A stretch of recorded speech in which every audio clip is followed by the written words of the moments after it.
जाओ। ये मैंने 11th में भी आपको समझाने की कोशिश की थी, कभी कभी आया है मेरे मुंह से। देखिए, आप रोड पे जा रहे हैं, वहाँ ग्रीन लाइट होती है, रेड लाइट होती है। यदि व्यक्ति रेड लाइट पे रुक के रोड के नियमों का पालन करते हुए आगे बढ़ता है तो वो सुरक्षित अपने स्थान पर पहुंचता है। और यदि व्यक्ति रेड लाइट का ध्यान ना रखते हुए गाड़ी को बिना रोके क्रॉसिंग को पार करता है तो फिर उसके साथ उसका सफ़र अच्छा नहीं रहने वाला। ग्रिफिथ महोदय ने क्या कहा? उन्होंने कहा, समझ गए होंगे आप, कि प्रकृति के लिए रुको, जब जब प्रकृति मेहरबान नहीं है तो उतनी देर इंतजार करो और फिर प्रकृति मेहरबान हो जाएगी तो उसका लाभ उठाओ। बच्चों, आजकल प्रकृति मेहरबान नहीं है, विश्व लेवल की बीमारी आई हुई है, एक तरह से प्रकृति रूठी हुई है, लेकिन ग्रीन लाइट होगी। हम उस परम ईश्वर में विश्वास रखते हैं। क्या होगा? अभी रुकिए और फिर घर से निकलिए। कब? जब प्रकृति हमें मौका देगी। जो मैं ये चीज़ आपसे कह रहा हूँ ना, इस क्वेश्चन के आंसर में आप ये लिख सकते हैं उदाहरण सहित। आपने क्या पढ़ा? मैं दोहरा देता हूँ 1 मिनट में। मानव का प्रकृतिकरण क्या है, यानी निश्चयवाद क्या है। आपने पढ़ा प्रकृति का मानवीकरण क्या है, यानी मानव बड़ा है और उसे कहा गया संभववाद। और तीसरी स्थिति भी पढ़ी आपने जो दोनों के बीच की है। ग्रिफिथ टेलर ने दोनों के बीच की स्थिति बताई और उसको नया टर्म दिया, नव निश्चयवाद, न्यू डिटर्मिनिज्म। कैसी स्थिति? कि जिसमें प्रकृति पूरी तरह से मानव को रोकती नहीं, बल्कि मौका आने पर मानव सारी स्थितियों का फायदा उठाकर आगे बढ़ सकता है। ये बहुत इंपॉर्टेंट पेज है, इससे कई तरह के छोटे और बड़े क्वेश्चन पूछे जाते हैं।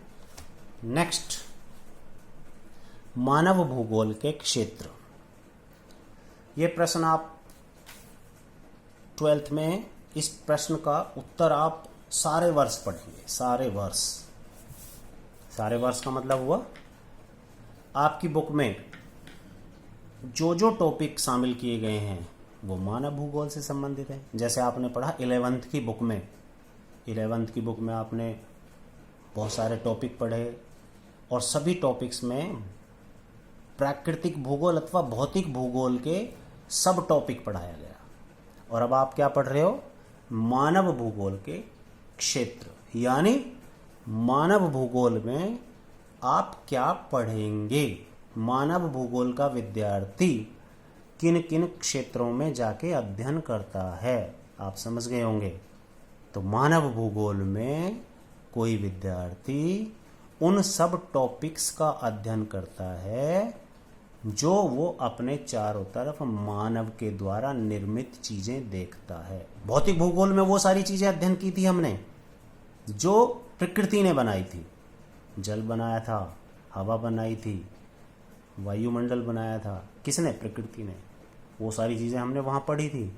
अब हम पढ़ेंगे मानव के द्वारा। तो आपका प्रश्न बनता है कि मानव भूगोल की दूसरी शाखाएं क्या हैं, मानव भूगोल के दूसरे विषय क्या हैं, या मानव भूगोल का क्षेत्र क्या है। मानव भूगोल के क्षेत्र में वो सारी चीजें, वो सारे उप विषय जो हम भूगोल के रूप में ही पढ़ते हैं। मानव भूगोल के क्षेत्र में आप पढ़ते हो सामाजिक भूगोल, यानी सामाजिक भूगोल। कैसी भूगोल? इसके एक उप विषय के रूप में, इसकी एक शाखा के रूप में। एक पढ़ते हो आप नगरीय भूगोल,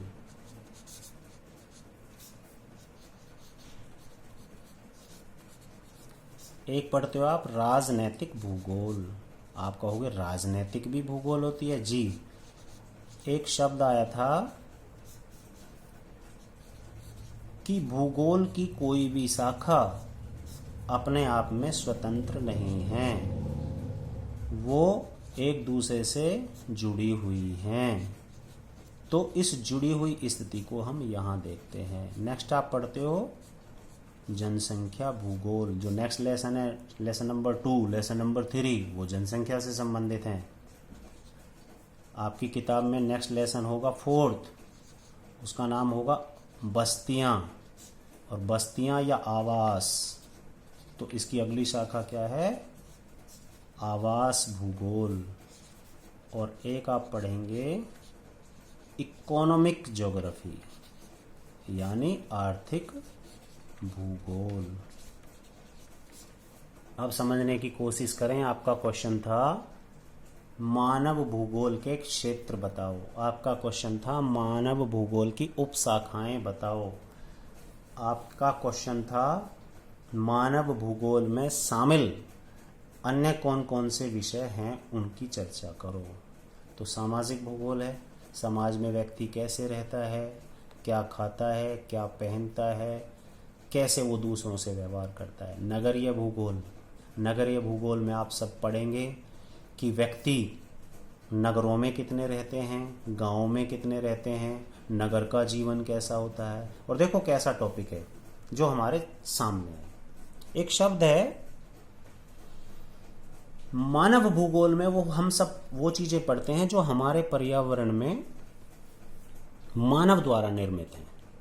तो देखो समाज में रहकर बहुत सारी चीजें मानव बनाता है। नगरों का निर्माण किसने किया, मानव ने। राजनीतिक भूगोल में जिले, राज्य, देश किसने बनाए, खंड किसने बनाए, मानव ने। जनसंख्या, मानव के स्वयं से संबंधित आंकड़े, उसके रहने के स्थान के संबंध में।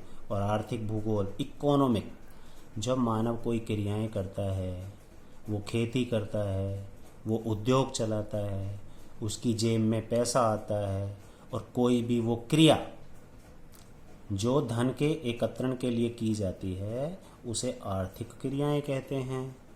तो हमने मानव भूगोल में क्या पढ़ लिया, आर्थिक भूगोल भी पढ़ ली। आपका क्वेश्चन था मानव भूगोल के क्षेत्र क्या हैं।